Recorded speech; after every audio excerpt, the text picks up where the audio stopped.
Bonjour les copains, Radio Jojo à l'appareil, j'espère que vous allez bien, on est le 28 juillet 2020. Donc pour ceux que j'avais pas entendu dernière, enfin en début d'année plutôt, bonne année, bonne santé, meilleurs vœux, c'est encore la fin du mois là, on a encore le temps de le dire un petit peu. J'espère que tout va bien pour vous, que les fêtes se sont bien passées, la famille, tout ça, magnifique. Aujourd'hui, on va parler, pas football, on va parler notes de lecture. Je vais vous faire un petit résumé d'un livre que j'ai lu, qui se nomme, qui s'intitule plutôt Robot tueur, qui est écrit par le colonel Brice Herblanc, qui est un ancien combattant de terrain, colonel de terrain, qui est un ancien vétéran de l'Afghanistan et de l'Irak, et qui est quelqu'un qui se pose des questions sur l'utilisation de l'intelligence artificielle, à venir bien sûr, en opération militaire. Donc vous pourrez me dire, ouais Jojo, c'est quoi ton truc là, l'intelligence artificielle? Pourquoi tu veux nous parler de ça? Bon, déjà, je rappelle que l'intelligence artificielle, bon, elle est déjà tout autour de nous de manière intense, puisque il y a des algorithmes de partout qui répertorient tous nos faits et gestes sur Internet, par exemple. Et vous avez aussi le développement de la robotisation. Et donc, les deux sont liés, en fait. C'est-à-dire que pour pouvoir faire des robots, il va falloir qu'à un moment donné, ils puissent réfléchir et qu'ils soient intelligents. Et pas seulement qu'ils nous obéissent au dos et à l'œil comme un clébard. Donc, le colonel qui écrit ce livre, pour lui, l'utilisation de l'intelligence artificielle en combat, dans un milieu militaire, donc, ça pourrait avoir le jour d'ici 2030. Ok ? Donc lui, il écrit ça en 2014, donc une quinzaine d'années avant. Là, on est en 2020, donc c'est dans 10 ans. On sait qu'il y a beaucoup de progrès qui ont été faits. Il suffit d'aller traîner sur Internet et de vous taper dans Google Boston Dynamics, et vous verrez un peu ce que nous font les Américains. Et donc, voilà, c'est pour ça que j'étais au salon du livre, là, j'ai vu le stand de l'armée, il y avait ce livre dedans. Et je me suis dit, tiens, pourquoi pas, on va se documenter un peu là-dedans, il n'y a pas de raison de laisser ça de côté. Alors tout d'abord, le colonel, il nous rappelle ce que c'est qu'une intelligence artificielle. C'est une intelligence capable d'apprendre par expérience et de s'adapter à une situation nouvelle. Voilà. Donc ça, c'est important de le garder en tête. L'expérience et s'adapter à une situation nouvelle. C'est-à-dire qu'elle est capable, quelque part, d'évoluer toute seule. En combat, il faut bien avoir conscience que ce type de technologie, ils seront employés sur tous les théâtres d'opération. Ouais. Donc des missions de stabilisation, aux missions au combat de haute intensité, aux missions d'éclairage, aux missions de garde, de contrôle. Donc faut pas se dire que ça va être cantonné à ce qui va être le combat, ça va être sur tous les théâtres d'opération possibles. Un deuxième point qu'il faut annoncer en préambule, c'est qu'on a souvent l'impression, c'est ce qu'on nous répète à longueur de temps, que la robotisation, ça va réduire le besoin d'hommes, en êtres humains, en effectif, pour l'armée. Le colonel, il n'est pas vraiment d'accord avec ça, pour deux raisons. C'est que d'une part, on va jamais changer toute l'armée pour mettre que des robots, ça n'aura aucun sens. Donc le soldat robotisé, il sera exactement comme un soldat humain, ça sera un game changer tactique, comme il appelle ça, c'est-à-dire un truc égal à tout autre type de matériel militaire qui sera utilisé en fonction de la tactique et de l'objectif à atteindre. Et surtout, c'est que ce robot, il va avoir besoin d'hommes pour le programmer, et puis aussi d'hommes pour l'entretenir, donc une main-d'œuvre spécialisée. Donc contrairement à ce qu'on pourrait penser, la robotisation de l'armée, ça va sûrement augmenter l'effectif général nécessaire à son fonctionnement et pas le réduire. Pour le colonel, ce qui est important de clarifier, en fait, c'est la fonction de l'intelligence artificielle dans l'armée de terre. Alors pourquoi l'armée de terre en particulier? Parce que par son rapport direct avec l'être humain, les robots vont pas être identiques à ceux qu'on va pouvoir utiliser dans la marine ou dans l'aviation.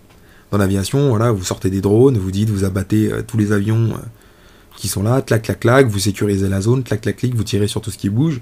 Sur la marine, c'est à peu près pareil. En milieu terrestre, vous avez une variété de missions qui est plus large, et vous avez un contact avec les êtres humains, que ce soit d'ailleurs des civils ou des soldats. Et il y a la dimension de champ de bataille qui existe. Alors le champ de bataille, il faut bien avoir en tête ce que c'est. Donc là, le colonel nous propose une définition également. C'est un espace temporaire et flexible qui englobe tous les compartiments de terrain dans lequel au moins un soldat ami, donc c'est-à-dire un être humain ou une machine, hein, dans le cadre de sa réflexion, se trouve en contact optique avec un soldat ennemi. Et donc on a bien là, la mise en exergue de la problématique, c'est que le champ de bataille, il est flexible, il bouge, les lignes bougent tout le temps. Notamment aujourd'hui quand on voit les types d'affrontements terrain dans des villes, des espèces de combats mi-urbains, quoi, où les adversaires se terrent en ville pour tenir les positions. Le champ de bataille, en fait, ça peut être une rue, comme ça peut être toute la ville ou un quartier. Donc c'est pas, voilà, il peut évoluer. Par exemple, vous allez avancer, vous tombez sur quelqu'un et hop, la rue, ça devient un champ de bataille. Donc dans ce contexte-là, de ce champ de bataille flexible, il faut que l'intelligence artificielle qu'on utilise, elle soit autonome. C'est-à-dire que ça soit un système d'armes qui, lorsqu'il est activé, il soit capable de décider seul. Donc quand on dit seul, ça veut dire sans intervention humaine, sans intervention humaine, du ciblage et du déclenchement de la frappe en fonction donc de ce champ de bataille, c'est-à-dire en fonction d'un environnement changeant auquel l'intelligence va s'adapter. Le gros problème pour créer une intelligence artificielle de ce type-là, c'est que sur le terrain, un soldat, c'est pas une machine. Il n'agit pas comme tel.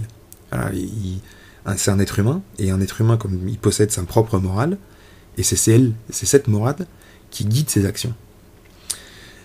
Ce qui fait que c'est là la complexité pour la fabrication et par la programmation de robots, c'est que vous ne pouvez pas aller dans le caricatural. Il faut le terrain étant flexible, il faut aussi une capacité d'adaptation et de flexibilité dans les choix qui vont être faits pour effectuer et garder, et pour remplir les objectifs qui sont donnés. Donc le soldat, en fait, dans la vraie vie, le soldat, ce qui lui permet que sa conscience le laisse tranquille quand il est au combat, c'est la réciprocité du risque. C'est-à-dire que le pouvoir de donner la mort quand vous êtes soldat, donc de tirer sur votre adversaire, votre ennemi même, quelque part, ça exige le risque que vous aussi vous mettiez sur le tapis votre vie. Et c'est ça qui vous fait accepter la possibilité de tuer quelqu'un, sans que votre conscience vous travaille. D'ailleurs, si on prend un peu la filmographie pour illustrer, on voit bien que, voilà, par exemple, quand on regarde Terminator, le robot qui déglingue tout le monde sans réfléchir, il est clairement horrible, quoi. Il est immoral, le truc, quoi. Il pourrait même tuer des enfants, que ça lui ferait rien, c'est juste une donnée informatique pour lui. donc voilà, et on pourrait aussi comparer, par exemple, souvent l'image qu'on donne des chevaliers du Moyen-Âge, qui eux sont toujours très fiers de leur fait d'armes, très tranquilles, on les montre souvent rarement tourmentés par rapport à la violence qu'ils infligent sur les champs de bataille, parce qu'eux aussi ils sont dessus sur le champ de bataille, et quand ils foutent un coup d'épée dans la tête d'un mec, ils risquent le même coup d'épée dans la tranche.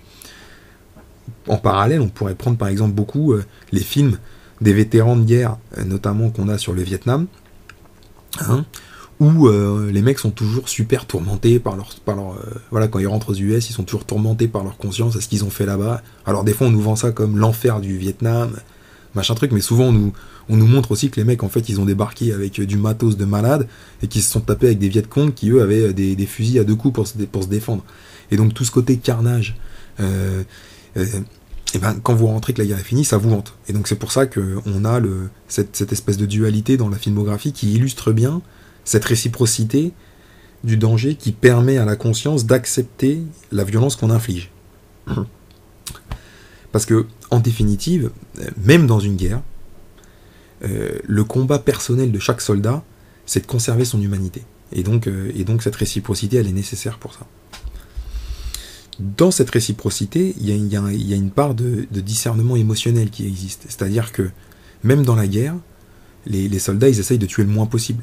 C'est logique. Voilà, les mecs qui débarquent pour faire de la boucherie, c'est rare, ça n'existe pas. Et d'ailleurs, c'est interdit maintenant par les conventions de Genève. Alors on sait ce que ça vaut, ce genre de choses. Mais ce que je veux dire, c'est que on voit bien que quand vous faites des prisonniers, vous les exécutez pas froidement, bêtement. Voilà, ça c'est un assassinat.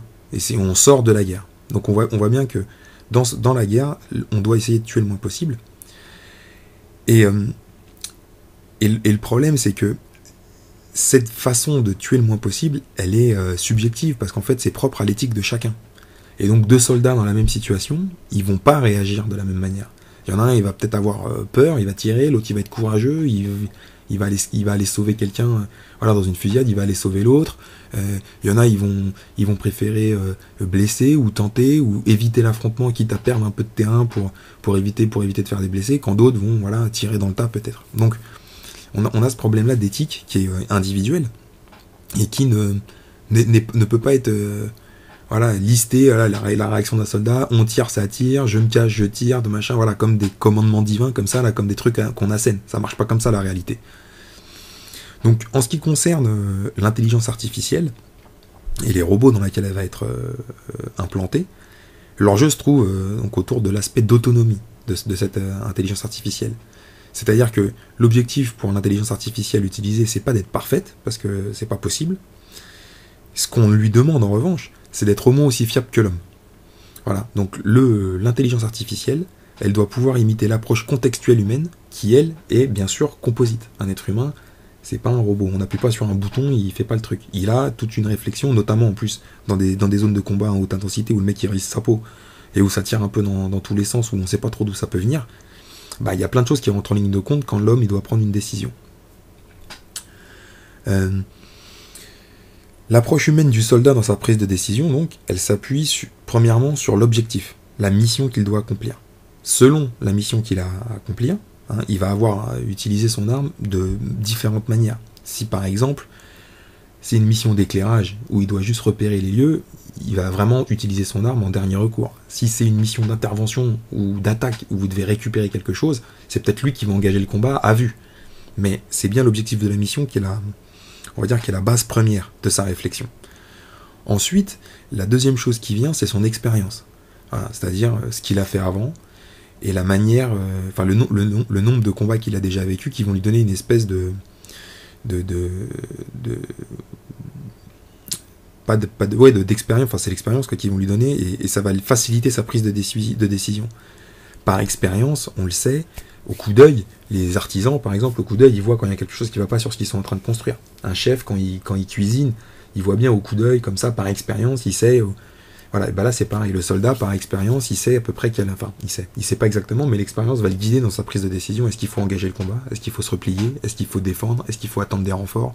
Comment faut faire?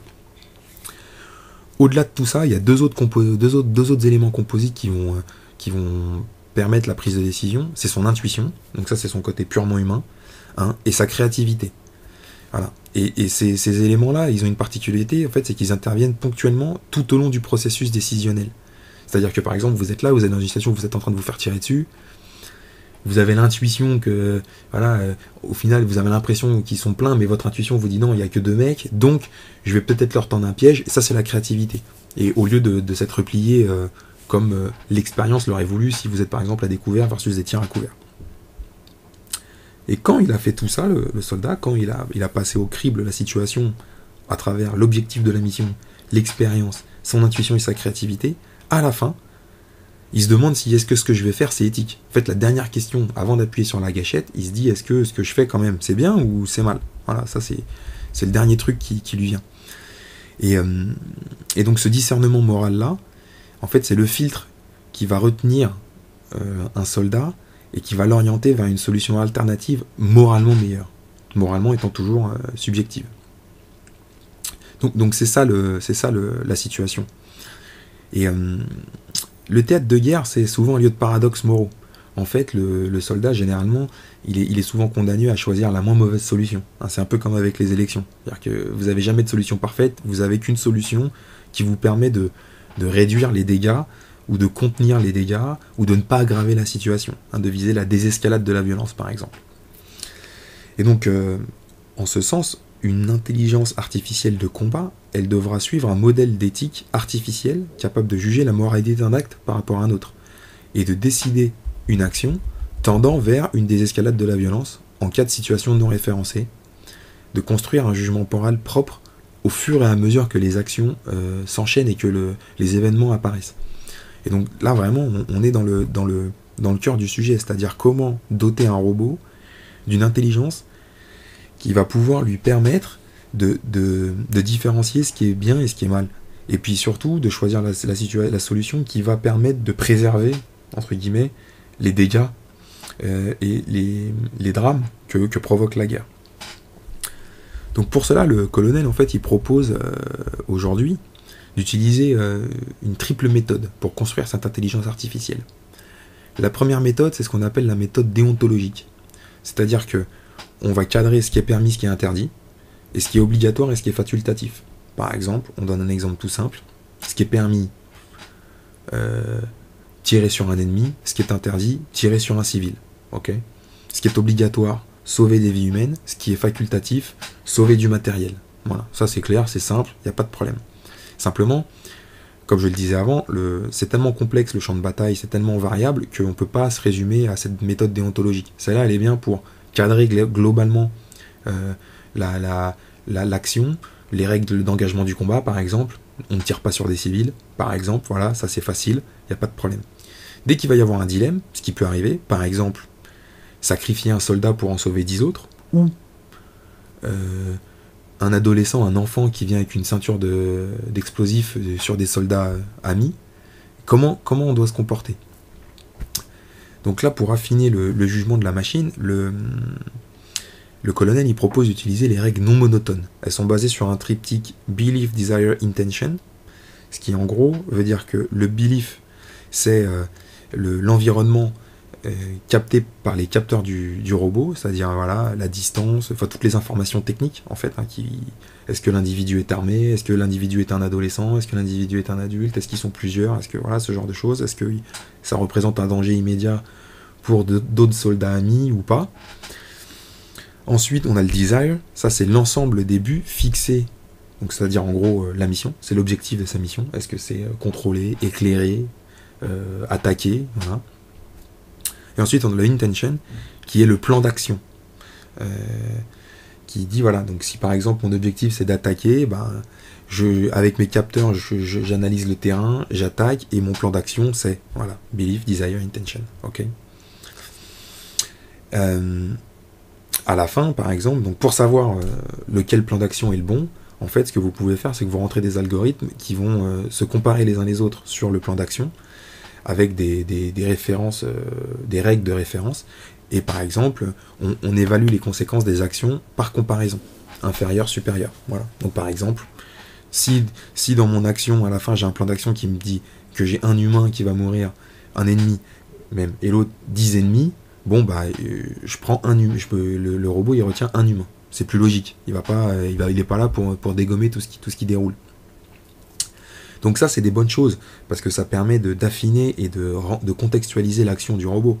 Simplement, il y a un autre problème et ce qui fait que c'est pas complet, à cette possibilité-là, ou à ces règles non monotones, c'est que le problème, c'est qu'elles sont figées au départ. C'est-à-dire que vous programmez le robot pour avoir un certain nombre, avec ses comparaisons, de points de repère, qui va cadrer son action, et qui va lui permettre de choisir l'action la meilleure. Simplement, dans le feu de l'action, au fur et à mesure du temps, ces règles-là, on ne peut pas les faire évoluer. Elles sont rentrées en amont de la mission.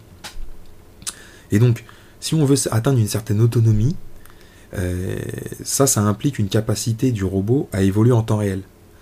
Et donc, la manière d'évoluer en temps réel, le colonel propose un système de réseau neuronal, donc calqué sur ce qu'on fait pour les cerveaux humains, en fait, qui va permettre de résoudre l'imperfection des logiques non monotones en créant une base de données constituée de cas enregistrés précédemment sous la forme d'un triptyque situation, action, conséquence, et ensuite on applique des calculs statistiques à cette expérience, à ces résultats, pour déterminer quelle est la meilleure solution. C'est-à-dire qu'une fois qu'il a déterminé son plan d'action avec ces règles non monotones, on va encore affiner l'action du robot en lui proposant statistiquement qu'est-ce qui a été retenu comme meilleure solution par des hommes dans le passé. Donc on lui file en gros une espèce de mémoire. Voilà. Et ça va lui permettre d'affiner son action. Donc en réalité, on utilise l'approche déontologique, ce qui est permis, ce qui est interdit, ce qui est facultatif, ce qui est obligatoire pour cadrer, puis les actions, puis les règles non monotones pour déterminer un plan d'action, et enfin on passe les résultats de ces actions au crible du réseau neuronal, qui va vous donner statistiquement, et par expérience préenregistrée, mais là vous avez voilà, c'est une base de données, donc vous avez des milliers d'expériences, la qualité de la décision, enfin la meilleure décision, là, prendre la décision de meilleure qualité. Donc il faut savoir qu'aujourd'hui, en 2014 quand il écrit son bouquin, c'est ce qu'on peut faire de mieux. C'est ce que, pour l'intelligence artificielle militaire, c'est ce qui peut être proposé de mieux. Parce que vous n'avez pas d'autres techniques, en fait, vous n'avez rien d'autre, il n'y a rien qui permet de faire mieux. Ce triptyque-là, ces trois systèmes de choix superposés dans l'intelligence artificielle permettent d'affiner et de ressembler à ce que serait le comportement d'un soldat humain sur un champ de bataille. Parce qu'en fait, comme je le disais au départ, l'important c'est pas d'envoyer Terminator nettoyer la ville entière, parce que c'est pas possible, ça n'a aucun sens. Et donc, à moins que, si, dans Terminator, ça a du sens, mais le méchant c'est Skynet, c'est un robot lui aussi, c'est pas un être humain. Donc un être humain il fait pas ça. Et les seuls êtres humains qui font ça, pareil encore, appuyez-vous sur la filmographie, c'est toujours des foutarés qui sont complètement allumés, qui veulent tuer la Terre pour sauver je sais pas quoi, ou machin. Donc c'est ça le point. Donc ce triptyque-là, de capacité d'intelligence artificielle, c'est ce qui se rapproche le plus on va dire, de l'imitation d'un soldat humain, et ce dont est l'objectif pour le robot. Mais c'est encore donné, c'est pas parfait, parce que même la base de données qu'on va construire au départ, il y a plusieurs questions qui se posent. Et la principale question qui se pose, c'est est-ce qu'il faut maintenir les mauvaises expériences, ou est-ce qu'il faut garder que les bonnes expériences? Et ça, c'est un vrai point d'interrogation. C'est un vrai sujet, parce que si dans votre base de données, le robot, quand il passe au crible les plans d'action disponibles, il y a des actions qui sont statistiquement négatives, il va les classer à la fin. Ça, c'est une chose. Mais d'un autre côté, ça va un peu tirer vers le bas, si vous voulez, les statistiques en général, quoi. C'est-à-dire qu'il aura quand même cette possibilité-là. Et d'un autre côté, si on garde que les bonnes expériences, on risque de l'orienter de manière un peu trop forte vers certains plans d'action, et pas vers tout ce qui peut faire ou pourrait faire. Et donc la complexité de la situation réside là. Voilà. Donc en conclusion, si on doit bien comprendre la situation, c'est que même si on fait des progrès rapides dans le domaine, aujourd'hui, 2030, il nous parle, le colonel, c'est bientôt, mais c'est pas non plus demain la veille. Et le robot, ça sera pas Terminator. On n'aura pas en face de nous le T-1000 en train de dégommer n'importe qui. Et c'est ça la complexité, c'est ça qui retarde l'utilisation pour le moment de l'intelligence artificielle en théâtre d'opération militaire. Voilà pour cette petite vidéo informative sur l'intelligence artificielle aujourd'hui, ce que ça propose comme problématique qu'il faut résoudre, comment une intelligence artificielle, c'est un peu toujours pareil d'ailleurs, peut ressembler à une intelligence humaine, et là dans un cadre militaire où il y a des vies en jeu et des drames qui peuvent arriver dans ce contexte. Voilà, j'espère que ça vous a plu, pas trop longue cette vidéo, 24 petites minutes en gros. Cliquez, commentez, faites ce que vous voulez, abonnez-vous, parce que comme vous le voyez, je poste pas une vidéo tous les jours, je l'ai dit, je suis pas un professionnel du YouTube. Et je vous souhaite une agréable soirée, ou une bonne matinée, ou une bonne après-midi, selon l'heure à laquelle vous écoutez. Je vous embrasse fort, et je vous dis à bientôt.